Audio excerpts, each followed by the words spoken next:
आज मैं क्लास 9 का चैप्टर 2 उत्तक का अति लघु क्वेश्चन आंसर अपनाऊंगा। तो अति लघु का पहला क्वेश्चन है, एक पादप उत्तक का नाम बताएं। पादप उत्तक दो प्रकार के होते हैं, एक विभज्योतिकी, दूसरा अस्थायी। दोनों में से किसी का नाम लिख सकते हैं। विभज्योतिकी उत्तक या अस्थायी उत्तक। दूसरा है, जड़ के शीर्ष पर कौन सा उत्तक पाया जाता है? शीर्षस्थ उत्तक। शीर्षस्थ उत्तक। सरल उत्तक के दो उदाहरण दे। मृदुतक या स्थूल कोण।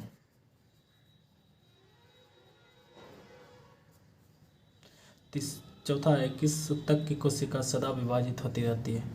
नाम है विभाजन, तो विभज्योतिकी उत्तक।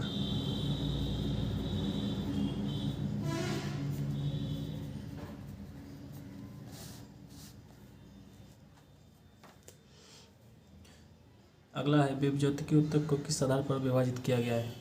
विभाजन या स्थिति के आधार पर।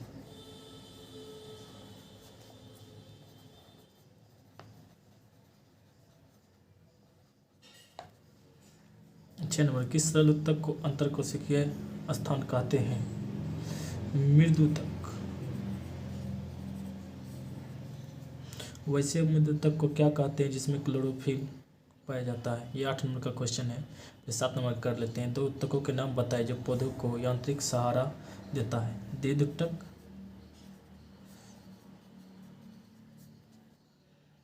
या स्थूल कोण।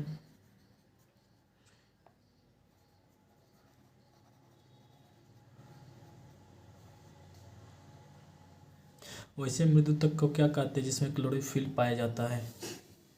क्लोरेनकाइमा। क्लोरेनकाइमा।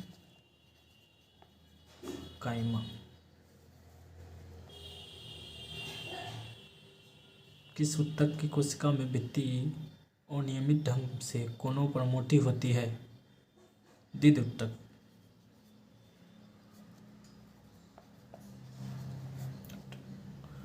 नारियल का रेशा किस उत्तक का बना होता है?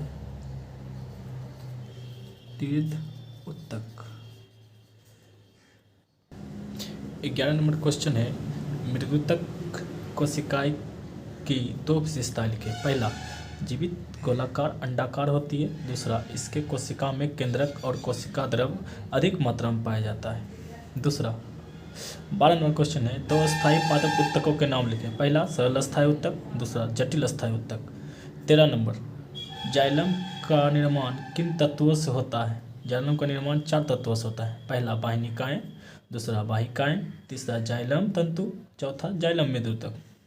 अगला क्वेश्चन, जाइलम का मुख्य कार्य क्या है? जाइलम का मुख्य कार्य जड़ से जल और खनिज लवण को पत्ती तक पहुंचाना है। 15 नंबर, फ्लोएम किन तत्वों से बनता है? फ्लोएम 4 तत्वों से बनता है। चालनी नलिकाएं, सहकोशिकाएं, फ्लोएम तंतु, फ्लोएम मृदुतक। 16 नंबर, किस उत्तक द्वारा पौधों में खाद्य पदार्थों का संवहन होता है? खाद्य पदार्थों का संवहन फ्लोएम उत्तक द्वारा होता है। 17 नंबर क्वेश्चन, किसी दो प्रकार के एपिथेलियम उत्तक का नाम लिखें। इसमें पहला सल्की या सल्काव, दूसरा स्तंभाकार एपिथेलियम। 18 नंबर, त्वचा की सतह पर किस प्रकार के एपिथेलियम उत्तक पाई जाती है? सल्की या सल्काव। 19, पक्षमावी एपिथेलियम की सिलिया में होने वाली गति क्या कहलाता है? सिलियरी गति। संयोजी उत्तक के कोई दो उदाहरण दे। पहला अस्थिर उत्तक, दूसरा रक्त या रुधिर उत्तक। 21 नंबर, कोई उत्तक कितने प्रकार की होती है? संयोजी उत्तक कितने प्रकार की होती है? संयोजी उत्तक 3 प्रकार की होती है, वास्तविक संयोजी उत्तक, कंकाल उत्तक, तरल संयोजी उत्तक। 22, एडियुलर उत्तक में पाए जाने वाले 2 प्रकार की कोशिकाओं के नाम लिखें। फाइब्रोब्लास्ट, दूसरा हिस्टोसाइटस। 23 नंबर, एपिडोज उत्तक में पाए जाने वाले संचित भोज्य पदार्थ क्या है? वसा। 24, अस्थि को मांसपेशियों से जोड़ने वाले उत्तक क्या कहलाता है? श्वेत तंतुमय उत्तक। 25 अस्थि को अस्थि से जोड़ने वाली ऊतक क्या कहलाती है? पीला तंतुमय ऊतक। 26 दो मुख्य प्रकार के कंकाल ऊतक का नाम लिखें। पहला उपास्थि, दूसरा अस्थि। 27 उपास्थि के मैट्रिक्स में पाए जाने वाली कोशिका क्या कहलाती है? कॉन्ड्रियोब्लास्ट। 28 दो प्रकार के तरल संयोजी ऊतक का नाम लिखें। पहला रक्त, दूसरा लसिका। 29 रक्त के प्लाज्मा में पाए जाने वाली 3 प्रकार की रुधिर कणिकाएं कौन कौन सी है? पहला आरबीसी, दूसरा डब्ल्यूबीसी, तीसरा रक्त पट्टिकाणु। Red blood cell, white blood cell, तीसरा आरबीटी बीपीटी।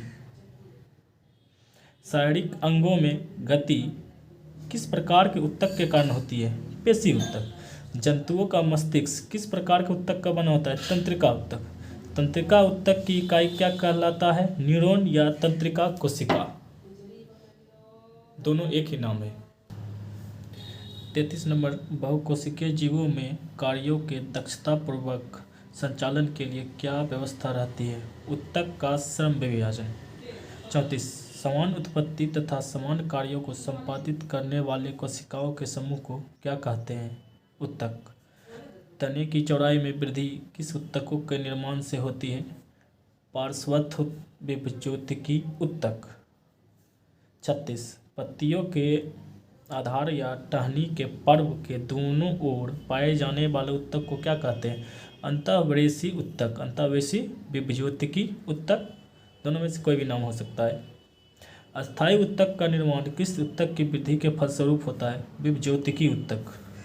सरल अस्थायी ऊतक किस प्रकार की कोशिकाओं का बना होता है? समरूप कोशिका। जलीय पौधों में मुख्यतः किस प्रकार का ऊतक पाया जाता है? वायु ऊतक। वायु ऊतक। किस ऊतक की कोशिकाएं मृत, लंबी, सकड़ी तथा दोनों सिरों पर नुकीली होती है? द्विध ऊतक। 41 शुष्क स्थानों पर पाए जाने वाले पौधों में एपिडर्मिस की कोशिकाओं के ऊपर किसकी एक परत रहती है? क्यूटिकल। 42 क्या कर्ण कोशिकाओं में जीव द्रव्य पाया जाता है? आंसर वो नहीं। 43 दो या दो से अधिक प्रकार की कोशिकाओं से बने ऊतक को क्या कहते हैं? जटिल अस्थायी ऊतक। जाइलम एवं फ्लोएम मिलकर किसका निर्माण करते हैं? संवहन बंडल। 45 सहकोशिकाएं चालनी नलिका के किस भाग में अवस्थित रहती है? पार्श्व भाग। 46 किस जंतु ऊतक की कोशिकाएं फर्श या दीवार पर लगी चपटी ईंटों की तरह दिखती है? कर्क कोशिकाएं। 47 किस ऊतक के मुक्त सिरे पर सूक्ष्म रसांकुर विद्यमान होते हैं? स्तंभाकार एपिथेलियम। फिर है 48 किस छोटी आंत के भीतरी स्तर का निर्माण किस ऊतक से होता है? स्तंभाकार एपिथेलियम। 49 घनाकार कोशिकाओं वाले ऊतक को क्या कहते हैं? घनाकार एपिथेलियम या क्यूबॉइडल एपिथेलियम। 50 नंबर क्वेश्चन है अंडवाहिनी में अंडाणु को एक ही दिशा में जाने देने के लिए किस ऊतक की कोशिकाएं मदद करती हैं? पक्षमाभी या पक्षमल एपिथेलियम।